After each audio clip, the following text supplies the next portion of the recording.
Fala galera, estamos aqui mais uma vez, eu, professor Valdir Júnior, no cursinho Geração Enem do Moçada que Agita, pessoal, com a melhor matéria possível. Eu sei que vocês gostam de matemática, tá bom, pessoal?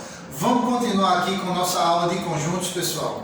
Semana que vem já quero começar a parte de função com vocês, tá ok? É necessário que além dessas aulas que vocês estejam vendo, que vocês estudem em casa também, pessoal. Dê uma praticada nas questões, nos exercícios. Lembrando vocês que o material todos receberam por e-mail, todos que são inscritos no cursinho Geração Enem, receberam o material, essa primeira parte dessa aula de conjuntos numéricos, tá bom, pessoal? E operações com conjuntos. E eu vou dar continuidade à resolução, tá certo, desse material. Então é importante que você assista essa aula com o seu material em mãos, o material do Geração Enem, lembrando que é um curso gratuito para todos vocês, pessoal. Então basta vocês se inscreverem, entrarem em contato com o Moçada que Agita, que vocês vão receber todo o material didático do cursinho de vocês na casa de vocês.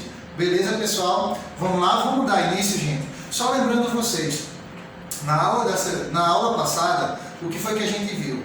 Nós vimos a introdução de conjuntos numéricos. Vimos o que são conjuntos naturais, o que são conjuntos dos números inteiros. Nós vimos os números racionais, vimos os irracionais, vimos os reais, vimos toda a simbologia que envolve nosso conteúdo, de pertence, não pertence, está contido, não está contido, se contém ou se não contém, quando utilizamos esses conjuntos, tá certo, pessoal? Agora vamos pôr em prática tudo isso que vimos na aula passada e vamos relembrar mais alguns conteúdos também em relação a essa parte de conjuntos, tá ok? Preste atenção, pessoal, o que a gente vai ver hoje, tá? Começando para a nossa aula de hoje, vamos ver aqui a parte do conjunto das partes, tá bom, pessoal? Todo conjunto, ele gera subconjuntos. E o que são subconjuntos, pessoal? Subconjuntos são conjuntos que estão dentro de outro conjunto. Então, quando a gente fala assim, qual é o conjunto das partes do conjunto A? Olha só um exemplo que eu coloquei para vocês. Nós temos no conjunto A os elementos 2, 3 e 5. Então, se eu perguntar qual é o conjunto das partes desse conjunto A, você vai ter que determinar para mim todos os subconjuntos que podemos tirar desse conjunto A. Então, para nós determinarmos todos os subconjuntos que podemos tirar desse conjunto A, vamos colocar aqui para vocês. Isso vocês têm no material de vocês. Observam. Primeira observação que vocês têm que seguir, pessoal, é o seguinte. O conjunto vazio, ele está contido em todos os conjuntos que existem. Então, toda vez que vocês forem representar um conjunto, mesmo que ele não apareça, o conjunto vazio, ele faz parte desse conjunto, tá certo? Segunda observação, pessoal, todo conjunto é subconjunto dele mesmo. Então, memoriza isso. Toda vez que vocês forem determinar o conjunto das partes, lembrar de colocar o conjunto vazio, tá certo? E o próprio conjunto também vai fazer parte desse conjunto das partes. Então, vamos determinar aqui quais são esses conjuntos. Então, como eu disse para vocês, pessoal, o vazio, ó, ele está contido nessa parte, nesse conjunto das partes, tá bom? Do conjunto A que vocês têm no exemplo aí. Depois vocês vão pegar individualmente, um por um, tá certo? Por exemplo, esse conjunto 2 aqui, ó, ele está contido aqui, não está? Lembrando que essa relação de estar contido, não estar contido, utilizamos quando vamos nos referir de conjunto para conjunto, tá certo? Então o conjunto 2 está contido dentro desse conjunto aqui. E daí você vai fazendo um por um, pessoal, os seus conjuntos unitários, os conjuntos que possuem um elemento só. Então nós temos aqui, ó, esses três conjuntos aqui, ó, o conjunto 2, o conjunto 3, o conjunto 5 e o conjunto vazio está contido dentro do conjunto A. Agora o que nós vamos fazer? Nós vamos fazer o seguinte, pessoal, vamos pegar todos os conjuntos que possuem pares, tá? Dois números dentro de um conjunto só, com esses elementos que temos aqui. Então eu posso colocar aqui para vocês, ó, gente, o 2, 3, posso colocar aqui, ó, também o 2, 5, olha só, o 2, 5, e posso colocar também, ó, eu vou colocar aqui, ó, deixa eu botar aqui vírgula, e vou colocar aqui para vocês, o 3, 5, olha só, 3, 5. Então são todos os subconjuntos com dois elementos que podemos tirar desse conjunto A aqui. Tá ok, pessoal? Agora, por último, a segunda observação que eu tinha falado para vocês, que todo conjunto é subconjunto dele mesmo. Então, só para encerrar aqui, pessoal, o conjunto das partes, vamos colocar o próprio conjunto A, que ele é subconjunto dele mesmo. Então, olha só, gente, preste atenção, fechar as chaves aqui, e todos esses conjuntos aqui estão contidos dentro do conjunto A. Então, esse conjunto que eu acabei de determinar aqui para vocês é chamado de conjuntos das partes, tá certo? São todos os subconjuntos que podemos tirar de um conjunto qualquer. Tá ok, pessoal? Ok. Em relação à resolução de questões que envolvem concurso, geralmente ele não pede essa parte de conjunto das partes. Ela pergunta em relação à quantidade de elementos que formam esse conjunto das partes. Eu queria que vocês observassem o seguinte, pessoal. Vamos contar quantos elementos tem esse conjunto das partes que nós fizemos aqui. Olha só, temos 1, 2, 3, 4, 5, 6, 7, 8 elementos. Tá ok? Gente, existe uma forma, tá certo? Para determinarmos quantos conjuntos das partes vai ter de um conjunto qualquer. E que fórmula é essa, professor? Basta você colocar 2 elevado a n. Você fazendo 2 elevado a n, você determina o número de elementos dos conjuntos das partes. Por exemplo, aqui eu não tenho 8 conjuntos, então você vai fazer isso. Lembrando a vocês, pessoal, que esse n aqui, tá certo? É o número de elementos, olha só, é o número de elementos que possui o primeiro conjunto. Número de elementos que possui o primeiro conjunto. Então vamos aproveitar esse conjunto A que temos aqui. O conjunto A, ele tem quantos elementos, galera? Se ligaram? O conjunto A tem 3 elementos. Então se o conjunto A tem 3 elementos e eu quero saber quantos elementos possui o conjunto das partes, basta você colocar aqui, ó, 2, olha só, elevado a 3. Fazer essa potenciação. E 2 elevado a 3, basta você fazer 2 vezes 2 vezes 2. Olha só, 2 vezes 2 vezes 2. 2 vezes 2 dá 4, 4 vezes 2 dá igual a 8. Então nós temos aqui, ó, como nós já conferimos, nós já contamos quantos elementos possui esse conjunto das partes, possuem 8 elementos. Então toda vez que tiver uma questão que pedir para vocês determinarem quantos elementos possui o conjunto das partes, basta vocês fazerem 2 elevado a n. Lembrando vocês que n é o número de elementos do conjunto dado. Tá ok, pessoal? Tranquilo? Então, a primeira etapa foi essa daí, para a gente determinar o conjunto das partes e a quantidade de elementos que possui esse conjunto das partes. Outra observação, pessoal, outro tópico aqui para a gente abordar. Olha só, igualdade entre conjuntos. Quem aqui nunca resolveu uma equação do segundo grau, uma fórmula de Bhaskara, e o seu professor, ele quando estava explicando sobre o discriminante delta, ele falou o seguinte, galera, se o delta for maior que zero, possui 2 raízes reais diferentes.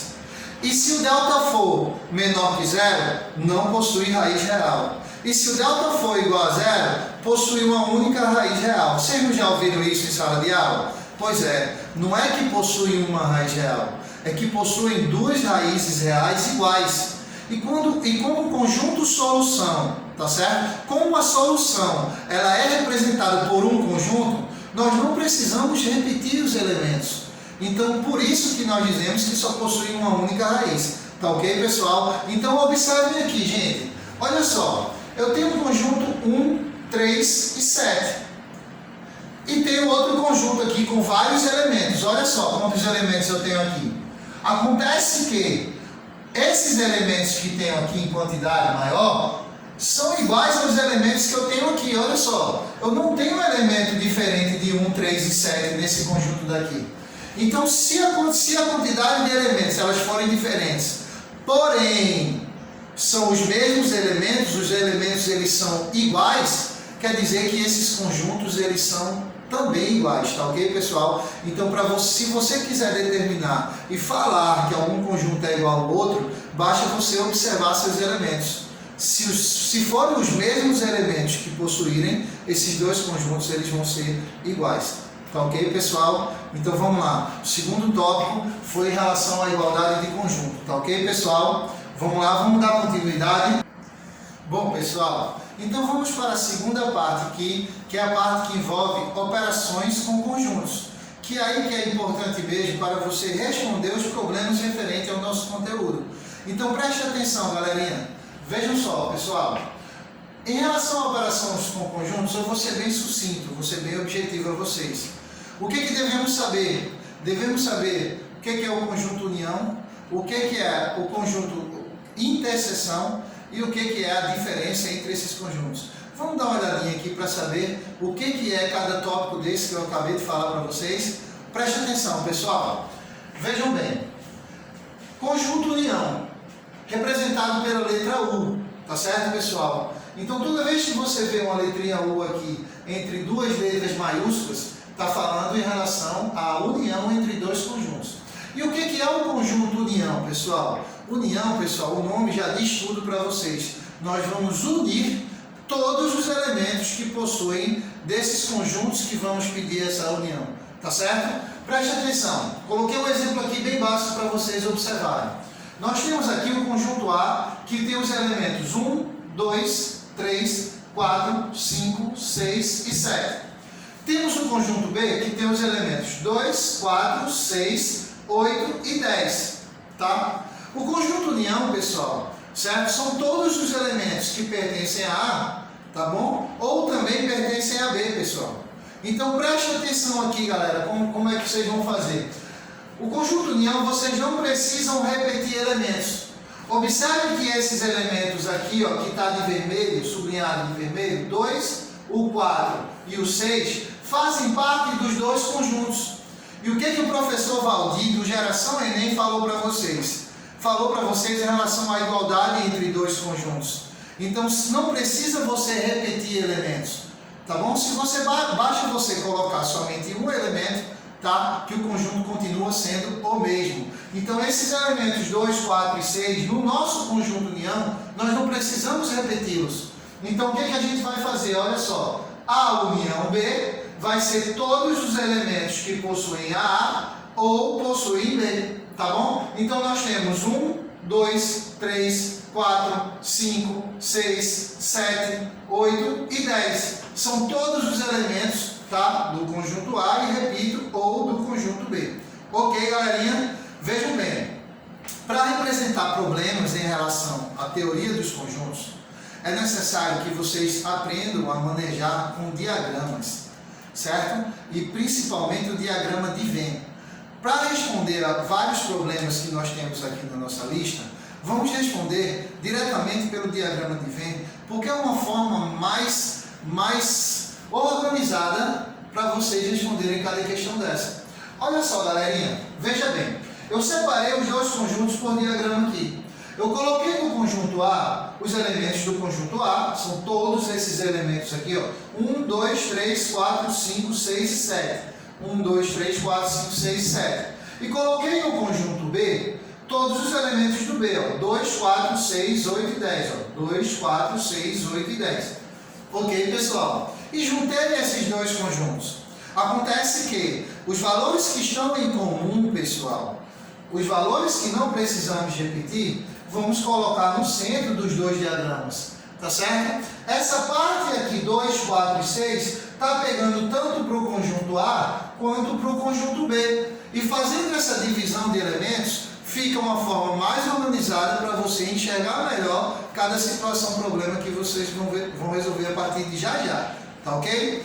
Olha só, gente, então esse valor que eu já vou entrar para o próximo tópico, que faz parte, que pertence a A e também pertence a B, todos os elementos que pertencem a A e pertencem a B, certo? Eles representam um conjunto interseção.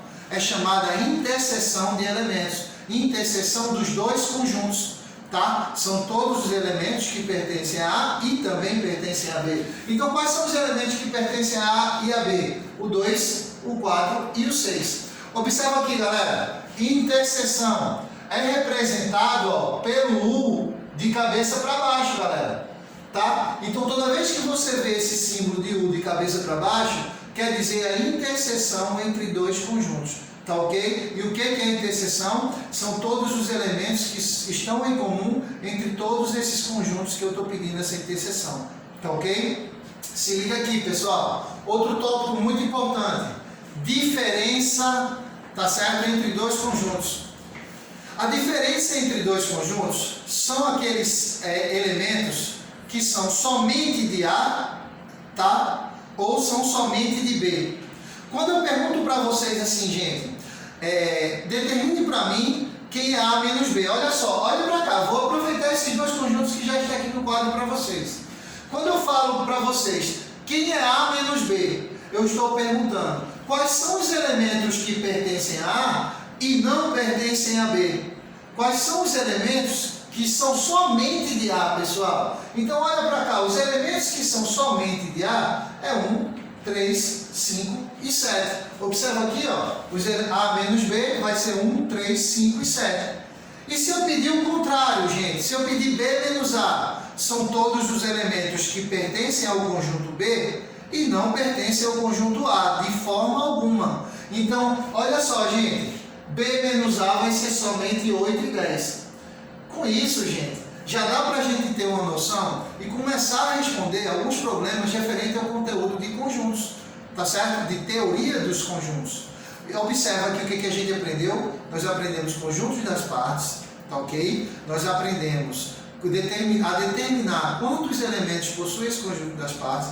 Vimos o que é uma igualdade entre dois conjuntos. Vimos também agora, pessoal, união entre dois conjuntos, interseção entre dois conjuntos e diferença entre dois conjuntos. Uma observação, gente. Quem nunca respondeu uma questão, tá, de conjuntos referente a esse conteúdo e observou o seguinte, que às vezes ele pergunta assim, determine quantos alunos fazem somente inglês. Quando ele fala esse somente, ele já está se referindo à diferença entre dois conjuntos. Tá? Se liga em outro conectivo aqui, pessoal, para vocês se ligarem aqui. Olha só, quando ele fala assim, determine as pessoas, a quantidade de pessoas que falam inglês e falam português. Olha só, eu falei o conectivozinho I. Esse I, pessoal, representa a interseção entre dois conjuntos. E quando eu falar assim, ó, determine os alunos que falam inglês ou português. Tá? E quando eu falar desse conectivo ou, nós estamos falando de união entre dois conjuntos. Então, olha só, pessoal, memorize isso aqui, ó. Diferença, quando você lê esse nomezinho aqui, ó, somente, tá? Você sabe que são todos os valores que pertencem ao conjunto e não pertencem a outro, tá? Interseção, quando você vê aqui, olha só, gente, olha a dica aqui para o Enem, ó, quando eu usar esse conectivo I.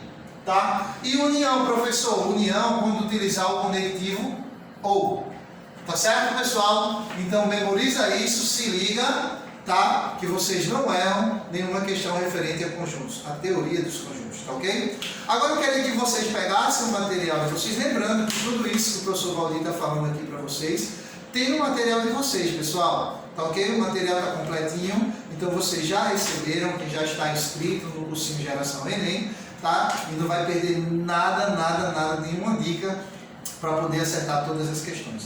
Olha só, pessoal, vamos começar a responder as questões? Vamos começar a responder os exercícios que nós temos aqui? Olha só, essa é a questão 1. O que diz a questão 1? Tá, pessoal? Vamos dar uma olhadinha aqui no que diz nossa questão de número 1 para poder respondermos, tá certo? E não ficar nada em dúvida aí para vocês, tá ok? Prestem bem atenção. Deixa eu apagar o lado de cá, tá? Olha só. A questão de número 1 do material de vocês diz o seguinte, pessoal. É importante que na matemática, pessoal, qualquer questão que vocês vierem a fazer, tá? Isso é na matemática e também posso dizer que é na física também. É importante vocês anotarem todos os dados que a questão te deu, para depois vocês montarem e verem o que a questão está pedindo, tá ok? A interpretação do Enem, ela é importantíssima, ela é primordial para você acertar uma questão. Às vezes uma questão simples você acaba errando por conta de falta de leitura, falta de observação e não entender o que a questão está pedindo. E uma maneira que eu sei, que eu faço e passo para os meus alunos para aprender a não errar besteira é você anotar todos os dados que possui a questão. Tá ok, pessoal? Então vamos ler a questão. Diz assim: em uma academia, 200 alunos praticam natação. Opa, já tem uma informação. Eu vou representar aqui, ó. Natação, 200 alunos. Tá ok? Depois nós temos aqui, ó, 250 musculação. Então eu vou colocar aqui, ó, musculação 250. Olha só, galera, 60 fazem as duas modalidades. Então quando ele fala as duas modalidades, pessoal, ao mesmo tempo, ele faz natação e musculação. Isso quer dizer o que eu falei para vocês, gente? O I, esse conectivozinho I representa o que? Representa a interseção, tá? Então quando ele falou assim, ó, natação e musculação, nós temos N interseção com M vai ser igual a 60, porque faz parte dos dois. Tá ok, galera? Olha só, gente. E 90 não fazem nem natação nem musculação. 90 não fazem nenhuma dessas duas modalidades. Então eu vou colocar aqui, ó, nenhuma 90. É importante vocês estarem atentos, pessoal, que essas 90 elas estão sendo contabilizadas. Então ela faz parte dessa academia, pessoal. Ela só não faz nem natação, nem musculação, mas faz parte da quantidade de pessoas dessa academia. Fazem outras modalidades que a academia possui. Tá ok, galera? Então, antes de responder cada letra, cada tópico desse que temos aí, vamos organizar, vamos montar nossos diagramas, vamos separar esses valores para poder ver o que cada letra está pedindo para a gente. Olha só, pessoal, a nossa letra A, o que a gente vai fazer aqui? Eu vou fazer dois conjuntos. O conjunto N e o conjunto M. Vou fazer dois diagramas, ok? Da maneira que vimos no nosso exemplo. Preste atenção. Eu tenho que ter 200 alunos aqui, ó. Ok? Não põe 200 ainda não. Eu tenho que ter 250 alunos aqui. Porém, qualquer questão de conjunto, para poder dar certo essa organização, nós temos que começar sempre pela interseção. Olha a dica aí do professor Valdir. Começa sempre pela interseção. Então, fazendo a interseção, ó, interseção são 60 alunos. Então, nós temos aqui no meio, eu vou colocar os 60, porque faz parte também de natação, tanto de natação como de musculação. Tá ok? Olha só, pessoal, agora eu vou fazer o seguinte, eu vou distribuir esses 200 alunos que fazem natação, ok? Pessoal, você tem que se ligar que essa parte daqui é a parte que faz somente natação. Mas esses 60 da interseção já está contabilizando como aluno de natação. Não está? Então, para essa parte daqui, eu vou pegar o 200 e vou subtrair do 60. Eu vou colocar aqui, eu vou colocar pequenininho para vocês, ó, 200 menos o 60. Tá ok? Então, nessa parte de natação aqui, ó, somente natação, nós temos 140 alunos que fazem somente natação. Tá ok, pessoal? Tranquilo até aí? Vamos ver a parte da musculação. Eu tenho que ter 250 alunos que fazem musculação. Ok? Se eu tenho que ter 250 alunos que fazem musculação e eu já tenho 60 alunos que fazem musculação, esses 250 aqui, quando eu for colocar nessa parte que é somente musculação, eu vou fazer a subtração também. Eu vou colocar, ó, 250 menos os 60, pessoal, para não contar duas vezes. E 250 menos 60 dá quanto, galerinha do meu coração? Vai ser igual a 190. Ou seja, eu tenho 140 alunos que fazem somente natação, eu tenho 60 alunos que fazem natação e musculação, eu tenho 190 alunos que fazem somente musculação, e tem outro dado aqui que faltou a gente colocar, que são esses 90 alunos que não fazem nenhuma dessas duas modalidades. Ou seja, o 90 eu vou colocar aqui fora, ó, 90. Beleza, pessoal? Tranquilo até aí? Agora a gente vai para responder as letras que a questão está pedindo. Veja bem, na letra A, ele diz o seguinte, ó, olha só que bacana. Quantos alunos fazem somente natação? Galera, somente natação eu já sei, ó. Não precisa nem fazer cálculo mais. Que fazem somente natação? 140 alunos. Ok? Letra B. Olha só, letra B. Quantos alunos não fazem musculação? Galera, quantos alunos não fazem musculação? Quantos não estão inseridos nesse contexto aqui, nesse diagrama? Tá certo? Quantos não estão inseridos nesse diagrama de musculação? Nós temos 140 e temos 90 aqui também. Esses 90 fazem musculação? Não. Esses 140 fazem musculação? Não. Porém, aqui na resposta, a gente vai colocar que é 140 mais 90. E 140 mais 90 vai ser igual a 230 alunos não fazem musculação. Tá ok, pessoal? Para encerrar nossa letra C. Quantos alunos tem a academia? Vê só. Letra C. Quantos alunos tem a academia? Basta você somar todos esses valores. Eu tenho, ó, 140 mais 60 mais 190 mais 90. Aqui vai me dar o total de alunos que possuem essa academia. Tá ok, pessoal? Então vamos fazer a soma, ó. 140 com 60 vai dar 200. 200 com 190 dá 390. E 390 mais 90 vai dar 480 alunos possuem essa academia. Ok, galera? É importante, pessoal, quando vocês forem assistir a aula de resolução das questões, tá? Que vocês já tenham feito essas questões. Ou então, antes de verem a resolução, que tentem fazer sozinhos na casa de vocês. Tá ok, pessoal? Então, muito obrigado a todos vocês. Agradeço demais. Mais uma vez, eu sou o professor Valdir, do Geração Enem, e estou aqui para ajudar vocês a passarem nessa prova tão concorrida. Valeu, galera!